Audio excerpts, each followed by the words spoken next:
Assalamualaikum warahmatullahi wabarakatuh. Waalaikumsalam. Jamaah dimanapun berada, saya sedang berada di Aceh, peletakan batu pertama asrama santri Pondok Pesantren Hidayah Insan Qur'ani Yayasan Pendidikan Ulumul Quran.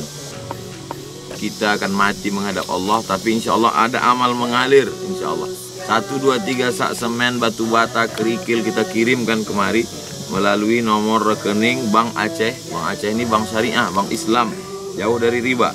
Nomornya 613 0220 0180 233. Sekali lagi 6130 2200 1802 33 atas nama Dayah Insan Qur'ani. Ma'akal tafa'afnaita, yang kau makan busuk. Wa malabista fa'ablaita, yang kau pakai lapuk. Wa mata saddaqta fa'amdaita, yang kau sedekahkan, yang kau wakafkan, itu sajalah yang akan dapat jadi bekal untuk menghadap Allah Subhanahu wa taala. Berkah selalu, terima kasih. Wassalamualaikum warahmatullahi wabarakatuh.